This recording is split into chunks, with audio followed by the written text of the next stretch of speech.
Assalamualaikum warahmatullahi wabarakatuh. Saya Aurelia Safa Cahya Nirmala dari Universitas Islam Sultan Agung Semarang, Fakultas Agama Islam Prodi Syariah. Nah, di video ini saya akan memaparkan sedikit tentang bahasa Indonesia dan budaya Indonesia. Nah, video ini dibuat untuk memenuhi tugas UAS Bahasa Indonesia. Berikut videonya.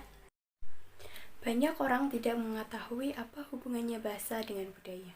Padahal, bahasa merupakan unsur yang sangat penting dalam kebudayaan. Seorang ahli mengatakan, terdapat 7 unsur dalam kebudayaan, salah satunya yaitu bahasa. Dari sini, dapat kita lihat bahwa bahasa dan budaya merupakan unsur yang tidak dapat dipisahkan karena bahasa adalah alat untuk berkomunikasi. Bahasa memungkinkan manusia untuk menyampaikan dari satu budaya ke budaya lain. Jadi, dengan bahasa, satu manusia bisa menyampaikan kebudayaannya kepada manusia lain dengan budaya yang berbeda. Terkadang, bahasa juga sebagai identitas, di mana pada saat seseorang berbicara dengan menggunakan bahasa pertamanya itu, dia membawa identitasnya sebagai orang mana dan asal mana. Nah, sebelum kita melanjutkan, saya akan menjelaskan apa itu bahasa dan apa itu budaya. Bahasa adalah alat komunikasi antar anggota masyarakat berupa lambang bunyi yang dihasilkan oleh alat ucap manusia. Digunakan dalam berbagai lingkungan, tingkatan, dan kepentingan yang beraneka ragam. Misalnya, komunikasi ilmiah, bisnis, kerja, sosial, dan budaya.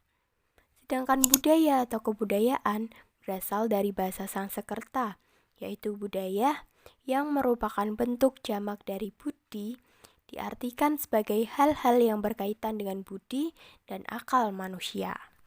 Bahasa merupakan bagian dari kebudayaan, bahkan bahasa sering juga disebut sebagai faktor dominan dari kebudayaan.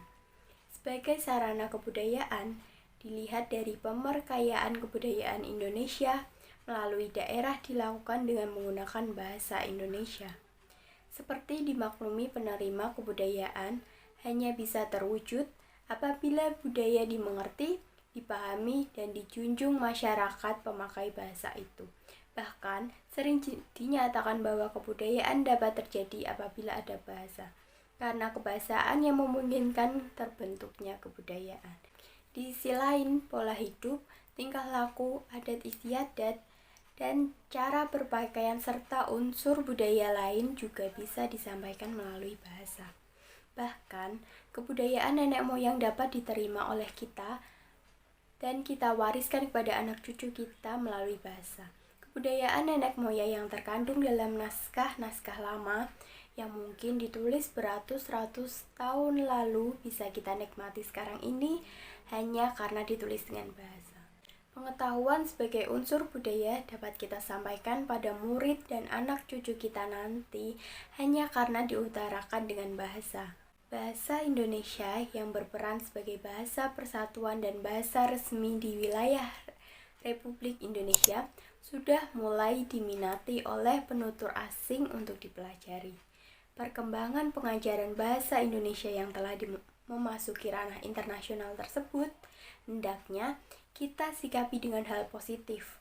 Konten pengajaran bahasa Indonesia hendaknya bukan menyangkut hanya hal-hal struktural kebahasaan saja, tetapi juga seharusnya mengandung hal-hal yang berkaitan dengan kebudayaan Indonesia.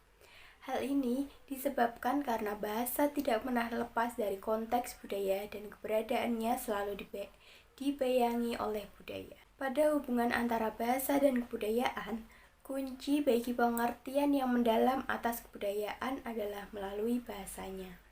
Semua yang dibicarakan dalam suatu bahasa, terkecuali ilmu pengetahuan yang kita anggap universal, adalah tentang hal-hal yang ada dalam kebudayaan bahasa itu.